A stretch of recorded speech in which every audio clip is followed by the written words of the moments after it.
G, you had an interesting encounter, I think, or maybe that's not from real experience, or maybe it is, but the having your likeness leveraged. Yeah. That's crazy. This is a That's, great. I'm glad we got extra people in the group today. So. You got OnlyFans?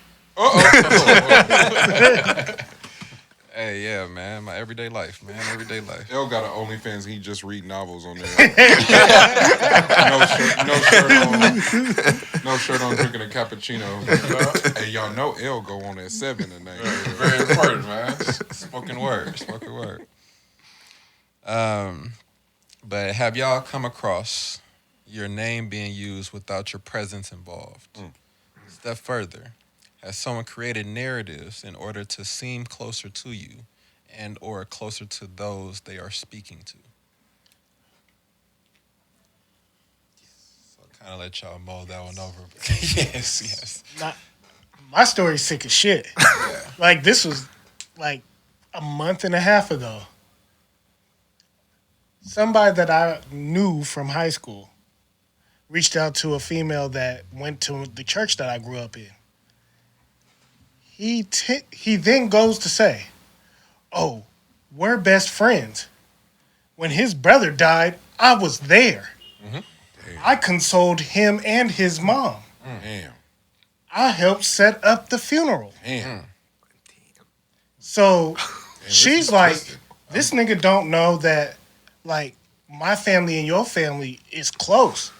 And all I had to do was call your mom to get your number." So she called me just to see how he was as a guy, because she thinking, oh, they're super close. And I'm like, nah, none of that happened.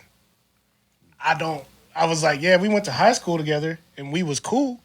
But honestly, he was a grade higher than me. And I was more cool with his sister because me and her were always in the same grade. But as far as him, we didn't kick it like that. And he for sure wasn't there when my brother passed. And he was not there, and he had nothing to do with the funeral. And she was like, so why did the nigga lie? I said, I don't know, but hey, what you decide to do with that info, I said, I'm not here to speak on another man, but as far as the shit that has to do with my brother and all that shit's out of pocket. That's how the conversation ended. So when you said that, I was like, yeah. Yeah, I mean, it just came up to me because it's just like, just trying to go over the whole concept of someone, like just the thought process that someone has to be in to create an entire narrative off the back of someone else in order to be closer to someone else that they're speaking to. You know, and then like how many times does this come across? Like how many times does this happen? You know, like is this like a play for up in a body count? Is this like a play for having like creating a story that separates you from the story, so therefore you seem like you're getting closer to somebody, but really the only connection that y'all have is this embodiment? You know, like I'm trying to figure out just like what the mentality is, because it was just a weird thing to come across, because I guess 'cause my mind doesn't work that way, but it playing out, and you know, and then like fuck, okay. How much do you? I'm asking. It's a silly question, but I gotta ask it. So, y'all, the room, pardon me. How much do each of you, if you do at all, how much? How much value do you think a relationship with you is worth? Does that make sense? Did I ask that right? Yes. Like, so to the point to where someone would stoop to those lengths to make up a story like that. Do you think a relationship with you holds enough value for someone to absolutely just make up that story? No. Well, of course you wouldn't. Don't you dare say no. You don't think so either? Nah, I'm finding just the amount of depths that people can go to in order to be associated. So I didn't really pay attention to it before because I wasn't so tapped into me as an individual and my accolades and things that I could come, like things about myself, you know. So I wouldn't think about that.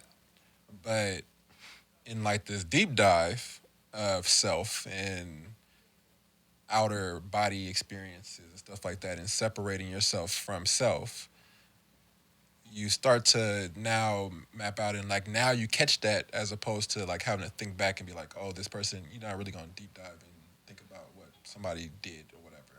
But if it's happening in the moment, you're like, somebody's telling a story and they're putting themselves in the protagonist role in front of you. And it's like, that's fucking wild, because you know damn well that is not how that transpired. None of that shit is true. I'm here. I am present. So that wasn't your part of the story. You like, fam, if I wasn't here, you could probably get that off, but I'm here today. My nigga, I am here, bro. So do you call him in that situation, or do you have that Leon and Saint conversation separate so that, we really knew what happened, but I'm not just gonna call you in right now. Mm-hmm. Yeah, no. Like, I think my thing is that if I start to learn also how much respect I actually have for people, and like how much respect I don't have for other people. You know what I mean? So like, that can happen for this particular individual, but that can happen, and my respect has diminished over time. So like, now if it was to transpire, it's just like, that's funny. Because, like, we know that that's not... Like, I know. I don't know if you know at this point, because you probably said this so many different times that it's probably true to you now. It's the truth. You know what I mean? But to me, that's not truth. But also, I can't be around people that do shit like that. Yeah. You know what I mean? Like, that's something that you start to learn about. It's just about as far as circles go. It's like, that's definitely a person that's going to be, like, not exactly you arm's length away like you were. You're actually not even... You're damn near not even in the vicinity, due to, for one, that's pathological. And then for two, you might need to be separated from me in order to start getting your own stories. Like your own narrative. You have to start creating your own narrative. You know what I mean? Like, it can't be off the back of myself, because for one, later on in life, when shit is up, you can't be having stragglers. You know what I mean? You can't have folks just here just for the benefit. How are each of you accepting that reality? I fought it for so long. I had mentors say it, people that I respect, people that I look up to, that have achieved some of the things that I'm hoping to achieve, say that and go, there's part of you that goes, it's gonna be different for me. And it ain't. You really got to dead a lot of shit and a lot of things and a lot of folks for you to ascend the way that you want to. What stage are each of you at with that like sort of acceptance of that particular reality?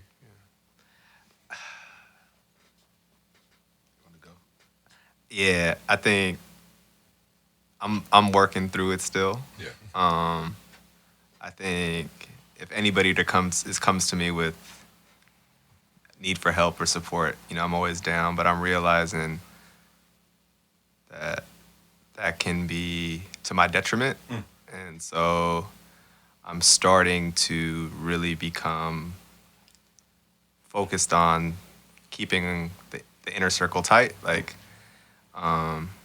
it's hard, because I think it kind of stems back to what Elle was saying in terms of just the survivor's guilt of wanting to help others, but recognizing that in doing so, you're giving up a piece of yourself. And so that comes with putting value on what it is I'm creating, and in service of the people that are also looking to create that. So it's a process, really getting aligned with that methodology of like, this is how I'm gonna move now. Like, it's not having everybody a part of it, but the people that are key to that, I'm gonna keep them around. I think to go back to the first question, one of y'all asked. I'm paying attention. I knew the question came from this. It was on his couch. Yeah. Somebody on the couch asked, like, do you you think? Do you think people see, or what do you think people see the value? Do you? Do No, I? no, do you? Do I? Do you know that? Do you deem your value high enough, essentially, for people to start doing shit like that? Essentially, is what I was trying to ask. All right, I didn't answer that All question. right, I'm not going. I don't want to say I conceded, but yes, and I think everybody in this room, to some extent, there are people. Right. Even if you don't want to like recognize it, you do see yourself. All right, I've got people that look at me and say, I need to know that person. And I mean, I think there is a value, or I've established myself as a person of good character, someone people can count on, like the way I move, the expertise I've built. Yeah, I feel like people want to say, man, yeah, I know Hub. Or like they pull up to an event, that's my boy. You know what I'm saying? I feel like there are people out there, and the more you go up, the more people are gonna come out and say, yeah, I know him, right? Even if they don't know you. Yeah. So yeah, I do think, and maybe, my audience isn't as big as it's gonna get, but if there's one person out there, then there's one person out there.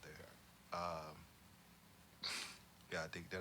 Oh, and then to the point to where having to separate yourself or say, hey, I gotta move away from it. I struggle with it too, because he'll tell you, like, we'll pull up to an event, and if it's black on, I'm buying it. Right? You know what I'm saying? Like, I'm supporting. My homeboy called me in the middle of the night and be like, hey man, I need you to XYZ. I'm like, all right, I'll pull up. But I do have to. I'm getting to the point now to where I'm becoming more focused on what I need for myself, and so that doesn't involve everyone else, and starting to shift that time back to me. And then when you start to put a value on your time, that kind of helps.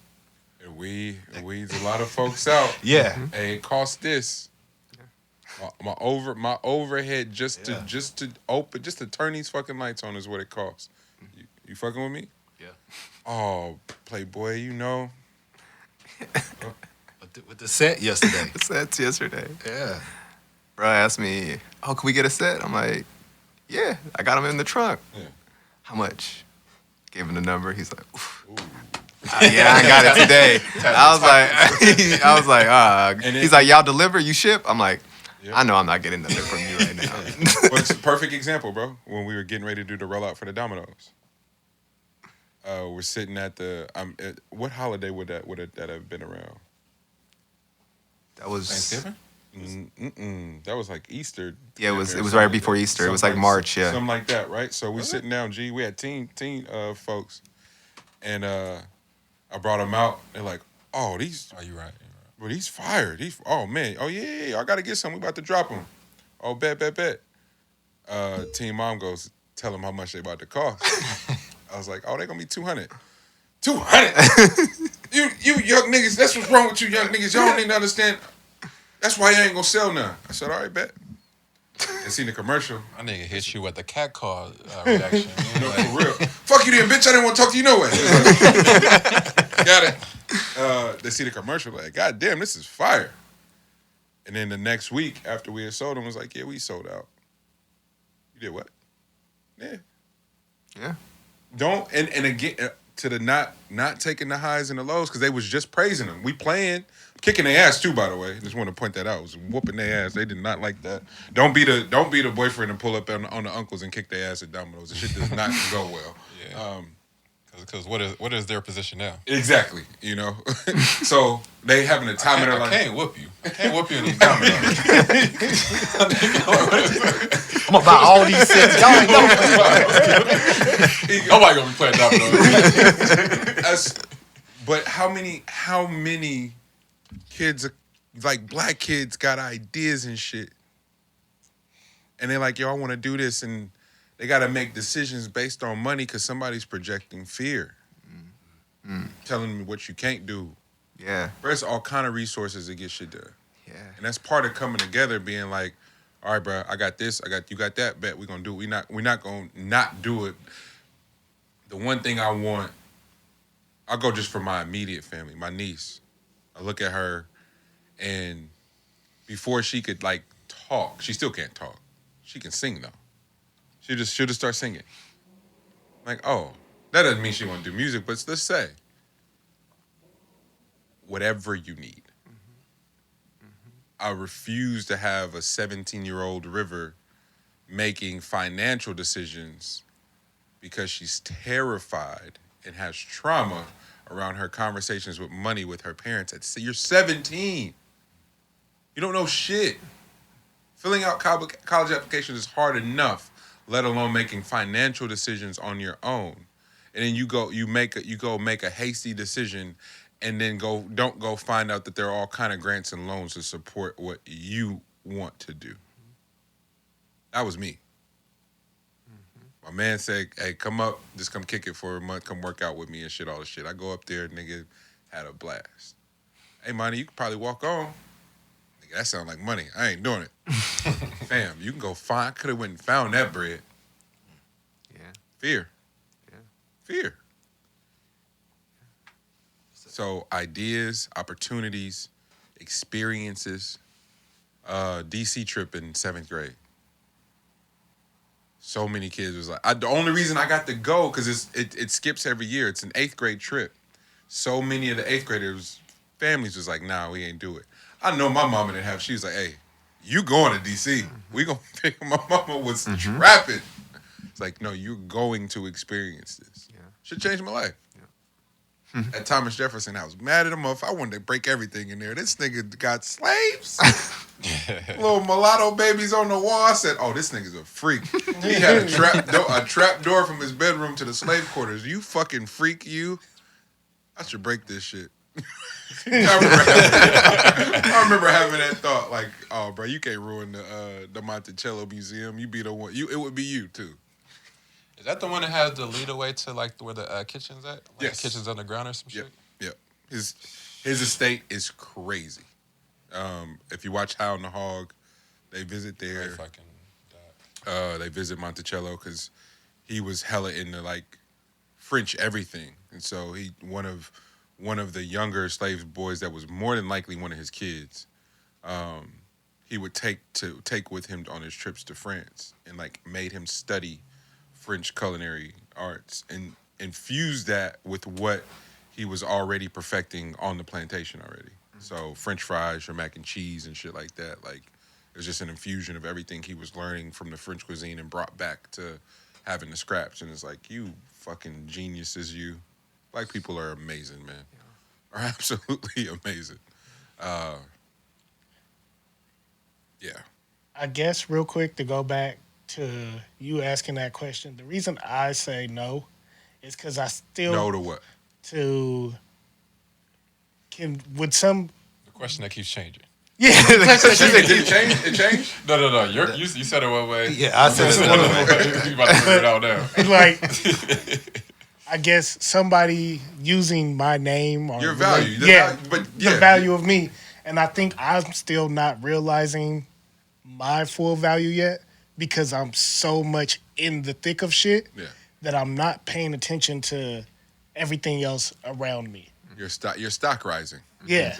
Yeah, you're full speed ahead, but didn't see yet that folks are like around you. They want to see like, okay, like what are you doing? Okay, like, and they have like these inputs and like try to figure out like these little things, and then they might say something to you as if they've been doing this for 1,000 years now, and like you'd be like, no. So we're back. We're back to survival versus living, though. Is that a survival tactic to go, nigga? I'm in it, so I'm not doing this value shit with y'all.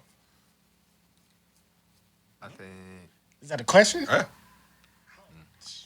think learning to do it as you fly, right? Like this, like creating value.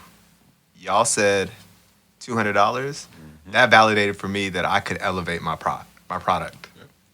I needed someone to help validate that for me, and that's why I'm so thankful to Grand National and the collaboration. Is like, oh, this is validating all the things that I think in my head that I'm not willing to pull the trigger on.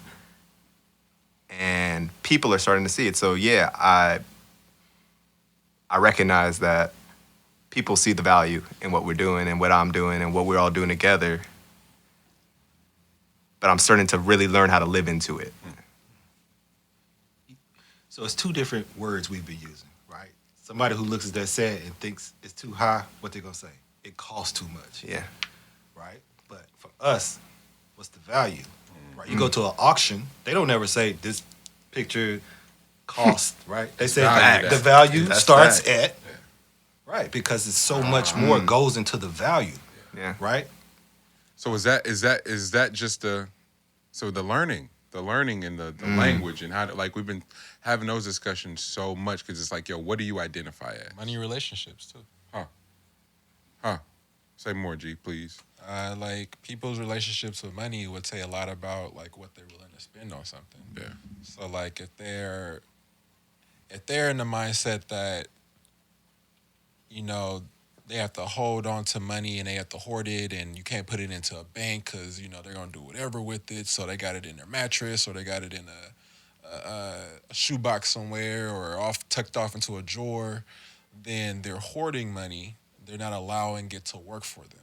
With the idea of money, you have to put it out in order for more to come in, you know, because it changes your relationship with it. Yeah. You know what I'm saying? So like the value of things, yeah, is very fucking important, but that's just a mental tweak. You know, the same thing is like not giving away your money, but having your money have a meaning on what you give it to it.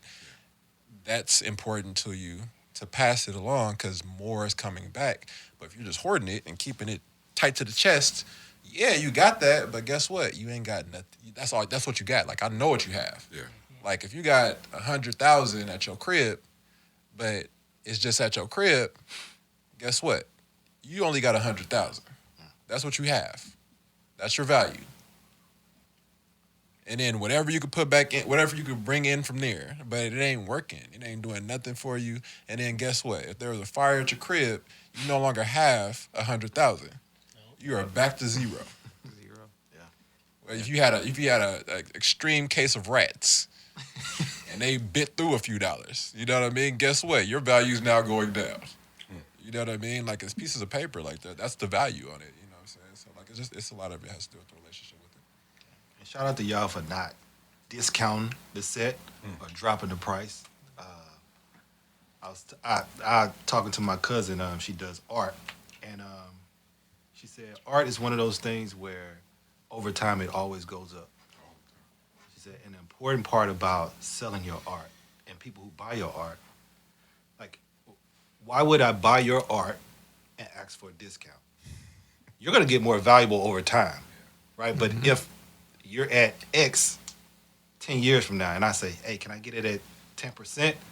Right, now I'm devaluing what I'm buying from you. And so when I go to value it at a later date, because you reset the price on it for asking for a discount, now what you invested in is worth less than what it could have been if you had paid what it was worth, what the value of it was at that time.